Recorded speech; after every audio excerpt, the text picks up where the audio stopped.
Okay, let me share something here with you. You see, for years, I thought that I was being broke, that I had a low bank account balance simply because I wasn't working hard enough.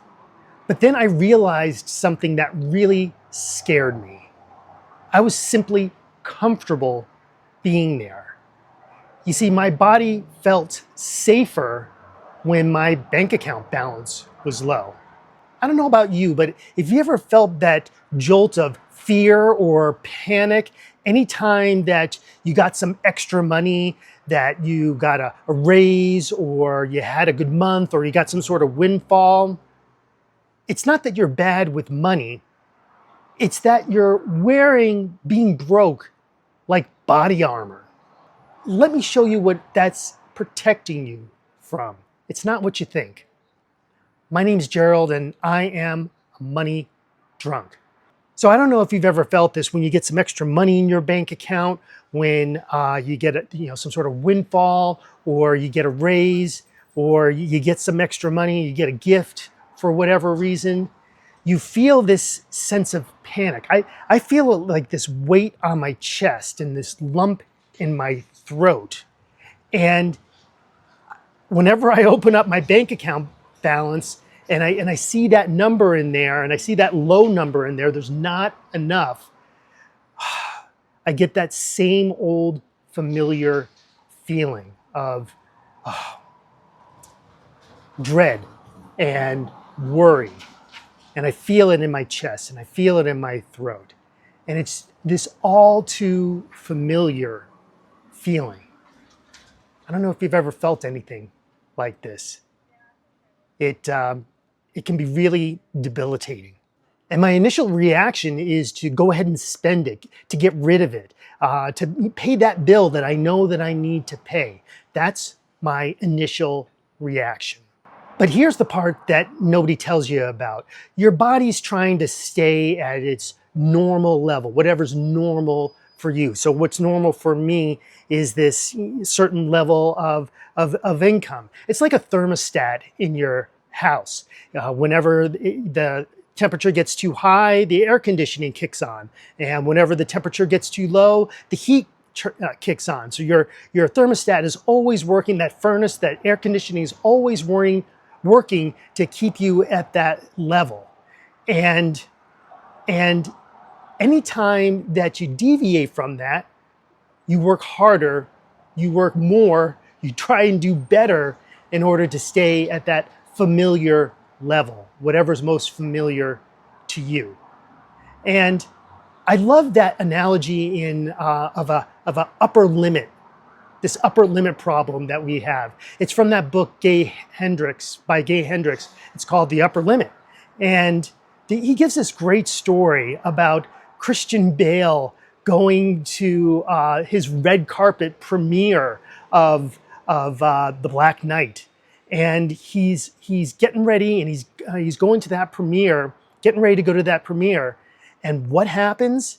He gets into this altercation with his mother and his sister, where the cops have to be called on him, and it just blows up in his face.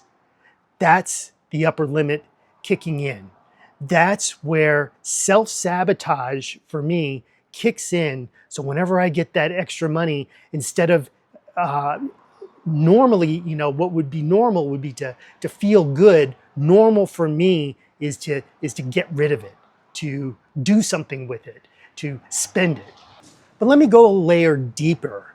A layer deeper is, that's my identity. My identity is being broke. Who would Gerald be without being broke Gerald? And that's what feels familiar to me. This way I don't stand out. This way I am safe. This way I know my place. It's familiar. It's what everybody else in my family does. It's what I know.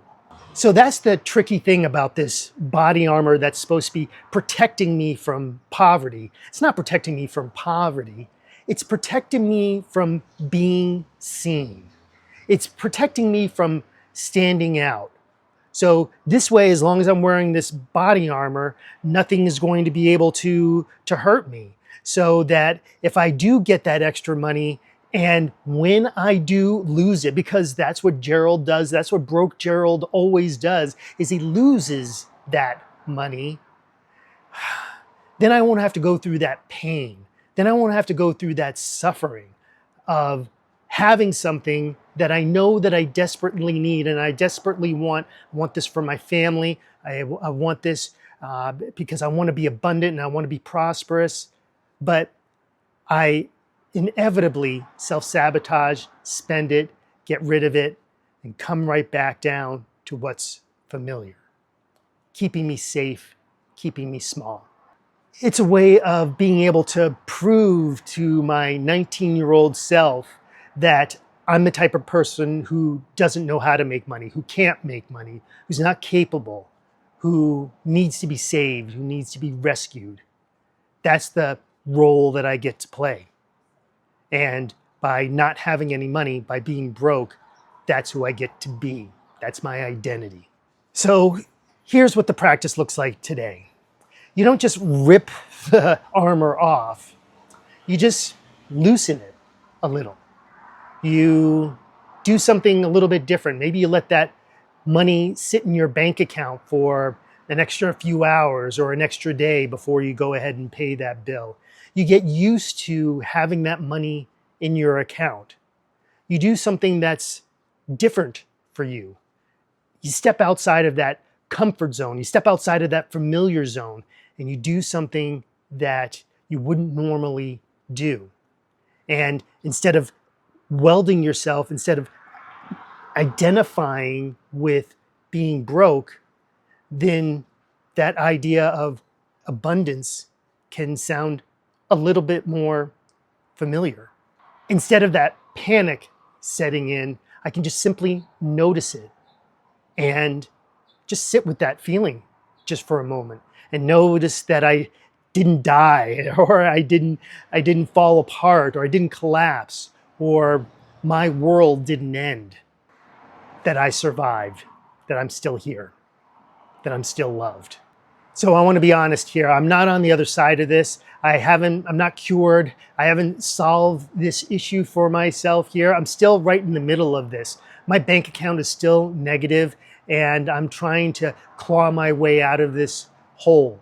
But at least now I can see that I'm wearing that body armor. And once I'm able to see that, then I can begin to do something about it. Go ahead and try it. See how it works for you. Let me know. If anything resonated with you in this video, if you got something from this video, if you identified with anything in this video, go ahead and hit the like and subscribe button. I create videos like this each and every week where we talk about money shame and money psychology and wealth mindset. I'm a money mindset coach and I help people begin to see the ways that they self-sabotage and come up with different strategies, age-old strategies that actually help you change your relationship with money. I hope that you join me on this journey as I continue to get money sober.